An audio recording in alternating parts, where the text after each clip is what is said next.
Welcome to Pocket Fiction by Steve Cook.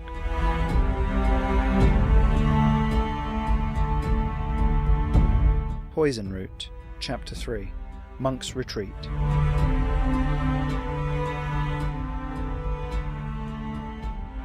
It was as if he was transported suddenly. A darkness without end surrounded him, and he was floating through it. Ahead of him, a vast white floor stretched out to the horizons, and Trip suddenly realized that he was plummeting towards it, unstoppably fast. He screamed, but the rush of air took the sound away, and then he fell through the whiteness and continued to drop. Something sounded off to the left, hard to make out. He tried to angle his fall closer. Words. A voice. "It calls," it was saying. "Calls you. You must go on to the—" A horse whinnied, drowning out the voice. With a sudden jolt, Trip woke up. He opened his eyes, a gasp escaping his lips. Almost immediately, he blinked and felt his eyes tearing up against the light. It was day. How long had he slept? The dream fragmented like dust on the breeze. Feeling every ache from his desperate flight from the monastery, he levered himself up onto his elbows and looked around. He was in a small stable, the only other occupant of which was a tall and slightly portly horse, chewing on something. It looked down at him, completely uninterested, as Trip got slowly to his feet. "Good boy?" he said, gingerly patting the horse on its nose. It continued chewing, paying him no attention, and he backed away and out of the stable. The house was a few meters away, or would have been. Instead, there was a pile of rubble with intermingled greenery already turning brown and crispy. It was wound round bits of broken furniture and shards of glass. Victor was walking over it, occasionally stopping to poke things or move something aside, his head bent and shoulders slumped. He suddenly looked very old. The boy began. Victor turned to look. "You're awake," he grunted. "Good, good." "Thank you for saving me last night, Mr. John." Victor replied, picking something up and discarding it. I'm sorry this happened, Mr. John." "Your fault, is it?" Victor said, keeping his back to Trip. "This plant, whatever it was following me. I led it here. I'm responsible. I should go." Trip sighed and looked around. It was just like the monastery, more senseless destruction and death following him everywhere. His vision blurred as he saw again the carnage at the library, his arms feeling like dead weights at his side. Why was he so useless? Why hadn't he been able to help? He turned and started to walk towards the edge of town. "Boy," he heard Victor say.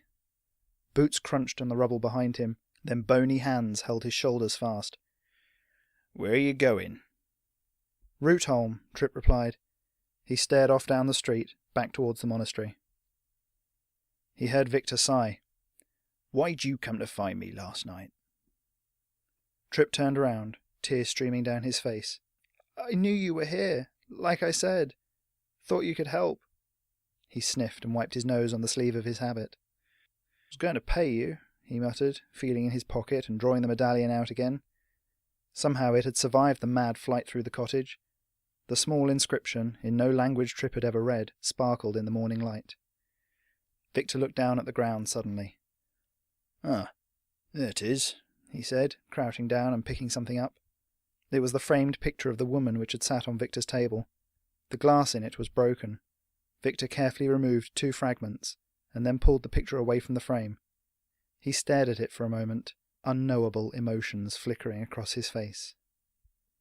"What would you do, Ramira?" he murmured, almost too quiet for Trip to hear. Then he seemed to shake himself and come back to the moment. "Let's see that," he said, taking the amulet out of Trip's hands. He turned it over and over, then held it up to the light and looked closely through it. "This is a pretty jewel indeed. Reckon it can buy my services to Root Home." He put the medallion in his pocket and stuck out his hand. Trip shook it, not entirely sure how to react to buying someone's services. "So, are you my bodyguard now?" "Maybe. We'll see," Victor said, frowning. "We need supplies, lad. Stir yourself. Get to the general store, and tell old man Hicks that Victor Junn's calling in the favour with the giant rats. Then get yourself back here. Quicker we leave, quicker I can get back to retirement." "Yes," Tripp said, and before he could help himself scampered off into the village. It was mostly single-storey buildings built around the small tree's shrine at the centre of the square, and even early in the day it was bustling with people. Market stalls took up most of the space, about 3/4 of them seeming to sell variations on a theme of dead animal, and Tripp felt his stomach turning at the sight of so much meat. He headed for the large general store in the centre, flanked by a bowyer and a cartwright. Boxes of fruit were stacked under the awning, and a selection of bags and parchments were on display. The shopkeeper barely came over the counter, and was dwarfed by his enormous moustache. He had his hands in the pocket of his striped apron, and had just finished smiling at a woman as she left. When he saw Tripp, his eyes narrowed, but the smile stayed in place. "Can I help you, young sir?" he asked. "I've come from Mr. Junn's house, sir," Tripp began, somewhat hesitantly. "I saw the rubble. Talk of the town. Some of us went over there this morning, but, well, Victor's not the sort to take help, is he? Can I help you?" Tripp cleared his throat. "Well, you see, Mr. Junn sent me over here to get some things. Supplies, for a journey." The shopkeeper's smile dissolved. I see. And I suppose he doesn't want to pay for these things. Or more accurately, you don't want to pay for 'em." "I've hired Mr. Junn to take me to Rootholm, and—" "Mr. Junn is retired, lad. I highly doubt you're going anywhere with him. Now, are you buying anything, or not?" "Mr. Junn sent me, sir.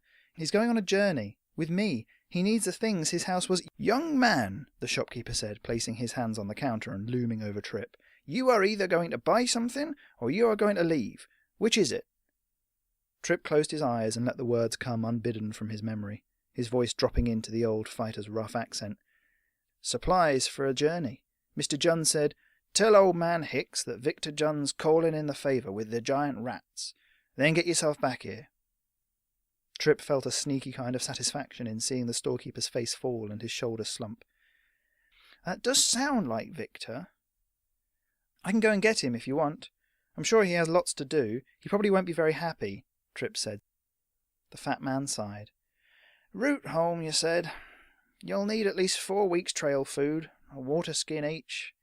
He started to move quickly around the shop, picking up first a large knapsack and then several other items which he placed inside it. Within minutes, Tripp was walking back through the town towards the ruined cottage, feeling ever so slightly like a thief. By the time he got back to the rubble pile, Victor had changed into a pair of thick trousers and a coat that looked like it was made from the pelt of a snow bear. Tripp's eyes widened. "Is that the skin of the bear you killed with only your teeth in the treacherous mountains of Zar? The one that almost cost you your left lung and 4 of your toes?" He reached out a hand to touch the fur. Victor's hand was faster, grabbing the boy's fingers before they could make contact. "No, it's not," he said shortly, then turned away, releasing Tripp. He picked up a small pack that was leaning against the wall of the house and held it a moment as if testing its weight. "Where did you kill the bear for that coat, then? Is there one of your stories I haven't read?" Tripp said. Victor turned and Tripp quailed under the full force of his scowl. "I won this off a 2-bit gangster playing cards, and you do well not to listen to everything you read, boy. The man I won it from, he were drunk, and when I won, he decided I was cheating. Want to know the game he was playing?" Tripp could only nod mutely as Victor's face crept closer and his voice dropped lower. "It was called Little Boys Will Ask Too Many Questions Get Dropped Off at the Nearest Monastery, Payment or None. Now, are you ready to leave?" Tripp nodded. "You get what we need?" Victor said, adjusting his belt. Tripp gave him the bag. Victor looked inside it briefly, nodded, and thrust the pack back at Tripp. He gave him a long look. "One thing, boy, before we leave." "Yes, sir." "Your parents. I asked about 'em last night, and you never answered. Where are they? Were they—" Tripp shook his head vigorously.